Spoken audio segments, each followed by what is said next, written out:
Welcome to Thinner Peace and Menopause and Beyond. This is Dr. Deb Butler, Master Life and Weight Coach, and as always, your coach. Today is episode number 122. Stay tuned.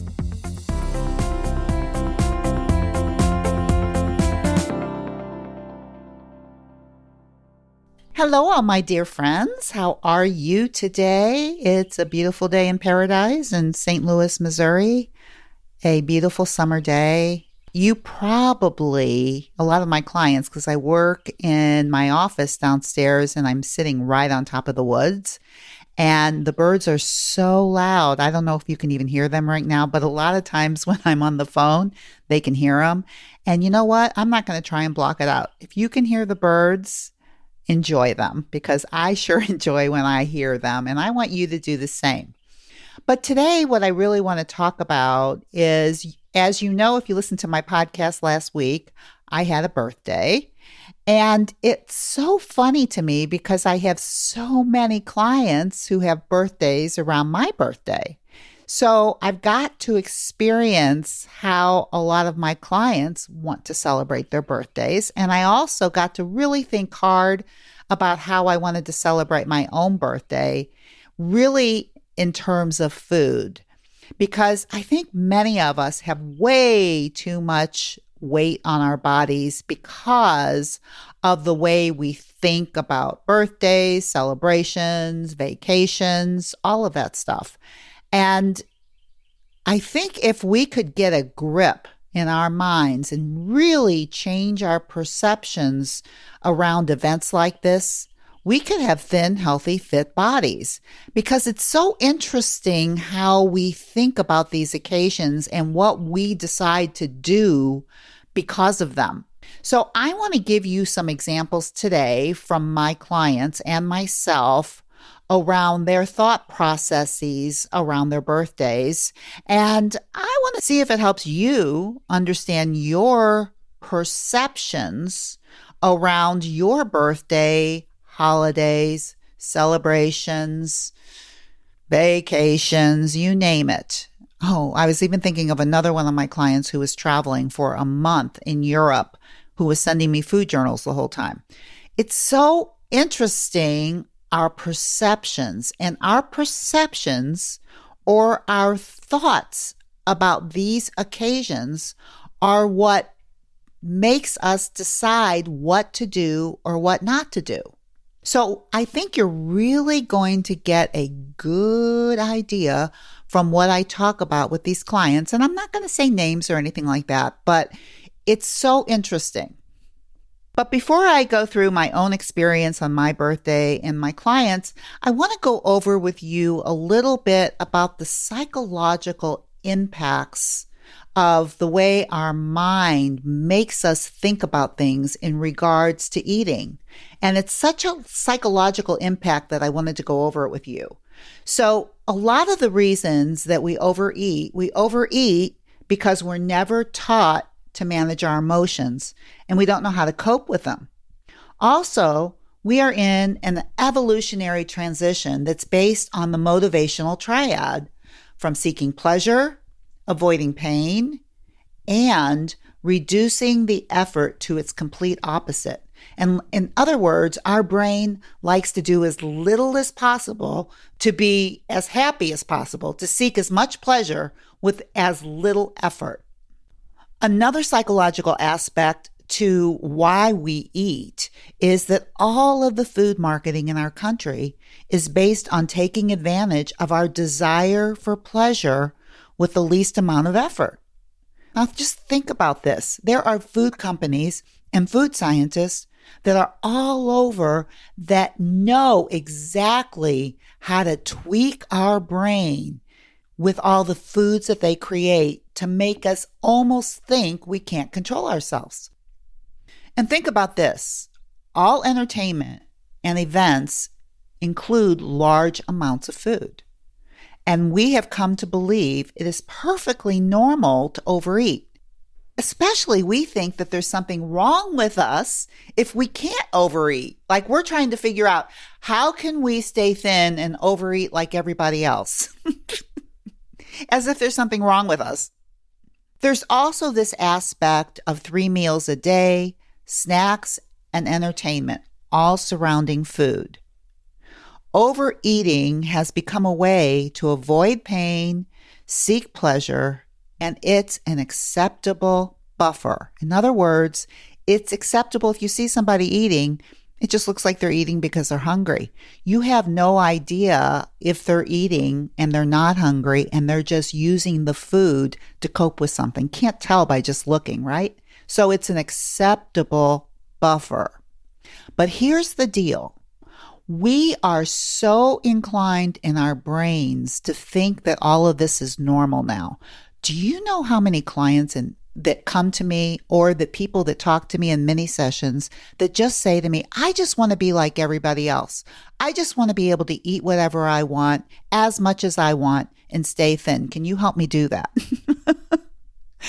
And here's the deal. That's not normal. But we have a culture or a society that makes it look like it is normal. But we also have a culture in our society that is obese. And that is what we are considering normal. And that's what we think we want for ourselves. So this is what I want to stir up in your brain a little bit.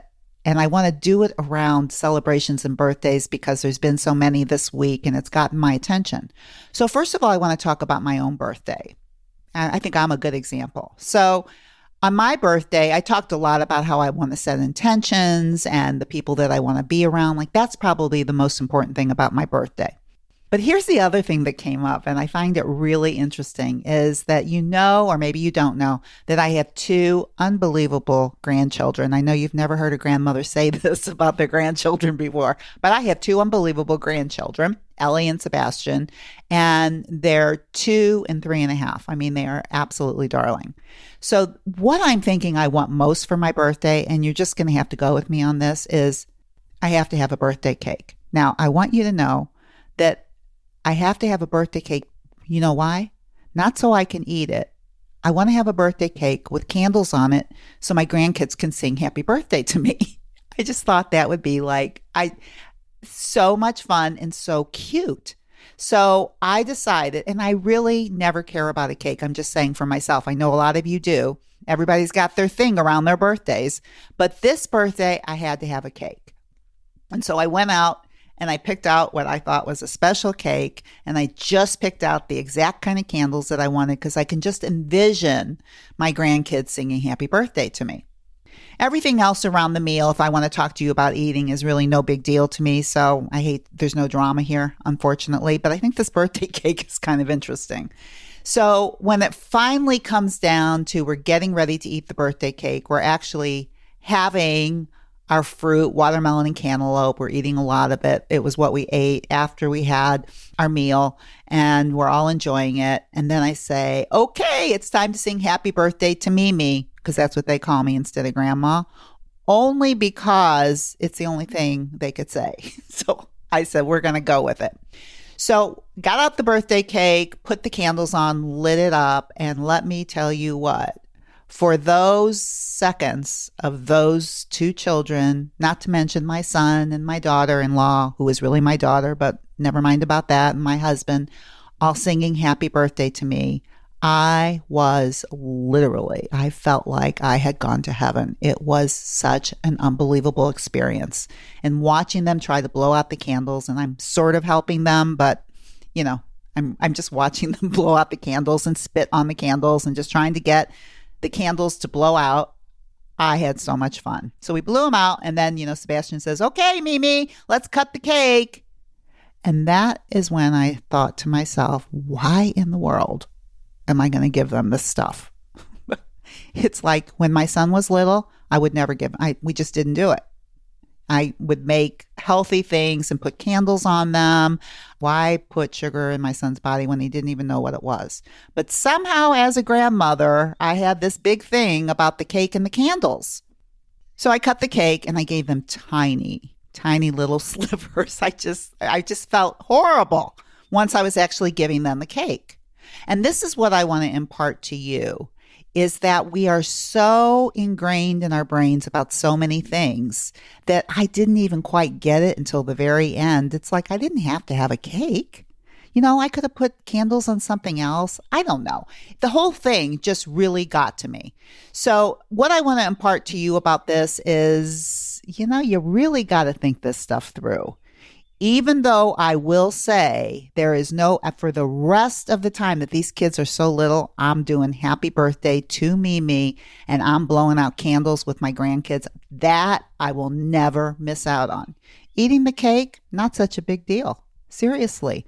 Watching them eat the cake made me kind of sick because I thought, they don't even really care. If I put these candles on watermelon, they would have been just as happy. So that's a little thing about the culture that I'm talking about and, how things are sort of set up in our brains. And I know that I have a lot of clients that have very special birthday cakes that they like only on their birthday that they want to eat and certain foods. And it's so interesting how food is so entwined in all of this. So I have another client that I want to tell you about that I've been working with her for about, 4 or 5 weeks now. And she's really starting to understand what the twos are like for her. And she really understands what overeating is when you go beyond a +2. She's really getting good at planning her joy eats. So she only has a joy eat if she plans it 24 hours ahead of time. So what she says to me, she says, well, on my birthday, I planned to overeat. Now, what I want to tell you is I never told her this, and this is not part of my program. I don't want people to plan to overeat. I do want people to plan if they're going to eat a non-nutritious food or a joy food ahead of time because I don't want them to give in to their urges. I don't want their brain running the show. I want the smart part of their brain running the show. That's why we plan. But, I never really was, I guess she understood it as planning anything. And here's what I wanted to say to her, and this is what I want to say to you. On this most special day of the year where you are basically honoring your birth and yourself, why would you want to disassociate with your body? Why would you want to disrespect it by overeating? I asked her, well, how did you feel when you were full, when you were through? She said, I felt stuffed and terrible.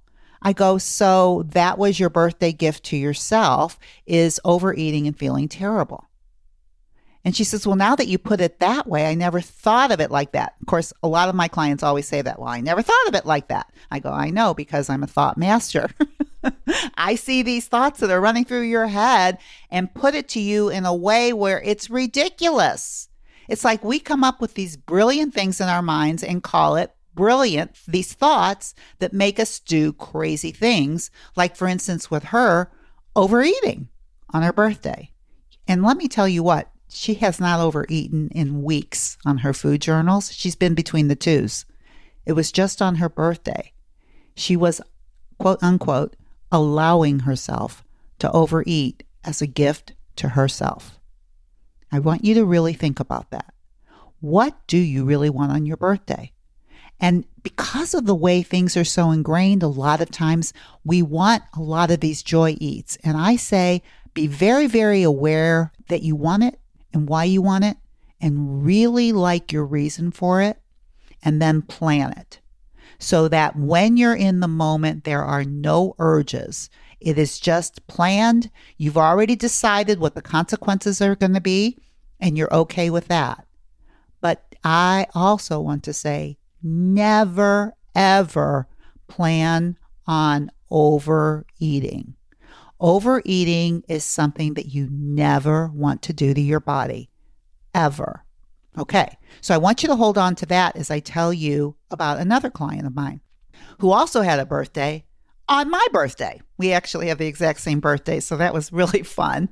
And so she was telling me as we were getting off the phone, because she's really working right now on a drink plan. So a lot of my clients who I work with who are really trying to work on over drinking and really deciding when they want to drink and not give in to urges with drinking either, she really has been doing such a great job of following her drink plans. And one of the things that she said to me, there's one thing I'm going to do on my birthday, and I want to tell you ahead of time. And I think she was just asking my permission. I'm not sure. Or maybe she just wanted to hear herself talk out loud. Or maybe she knew something was funny about what she was thinking. But this is what she said to me. She said, I have a very good friend who wants to cook a pasta dish for me on my birthday, and I'm going to do it. And I said, oh, okay, well, you certainly can plan that. And then I said to her, because I always ask my clients if they're planning something, if they're planning a joy eat, why? This is her answer. Because it would make him happy.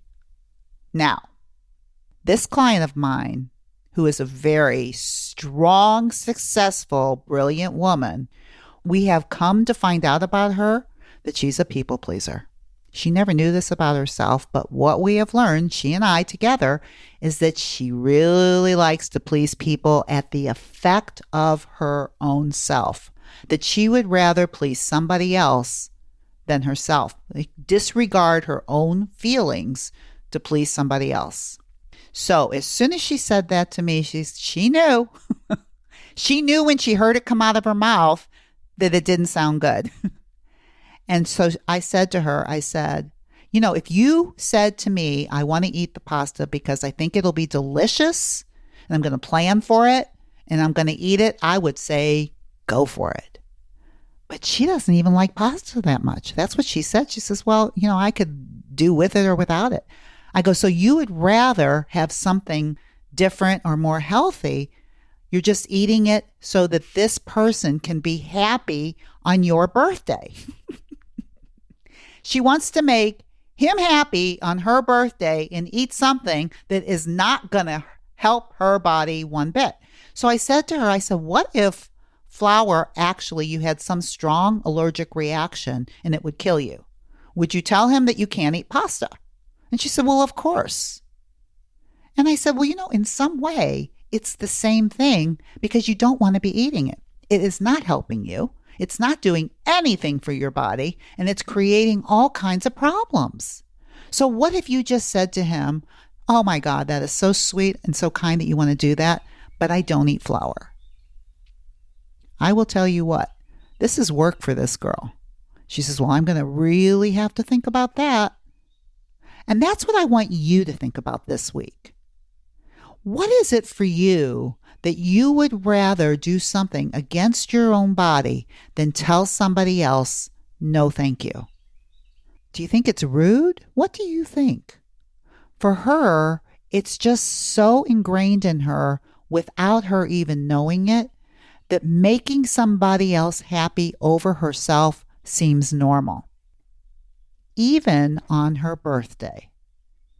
So this is what I want you to think about this week. When you put something in your body, why are you doing it? And one thing I have learned from all of my clients that I've worked with over the years is that there are many of them that the only reason that they're eating a food is because they don't want to offend somebody else. That's all I'm talking about right now. Or a lot of times they choose a food because they think they're giving themselves a gift, like on these birthdays. And I want you to rethink this in your own mind for yourself, as if you were being coached by me, and ask yourself if you like the reason that you're choosing. For instance, what I said to my client, do you like the reason that you're saying yes to the flour so that this person can be happy? Do you like that reason? And of course, she said the answer is no. That's how I want you to do it for yourself. Now, if you ask yourself, like say you want to have a piece of cake and it's really your favorite and you want to joy eat it and enjoy every bite, and you like your reason, it's your birthday, it's a piece of cake, whatever it is, but you like it and you're willing to suffer those consequences. You think about it and then you make your decision.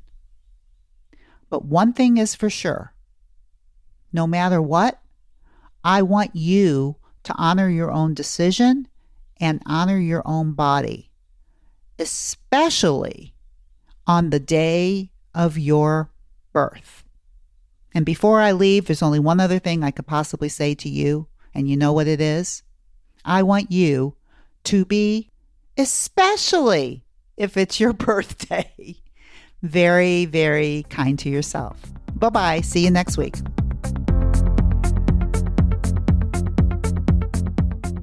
If you're ready to take your eating issues to another higher, more improved level, well, it's time to talk to my wife, Dr. Deborah. She's helped hundreds and thousands of people. Just visit drdebbutler.com/work with me. You'll get a free consultation with Dr. Deb and find out if coaching and talking to my wife is a solution to your struggles.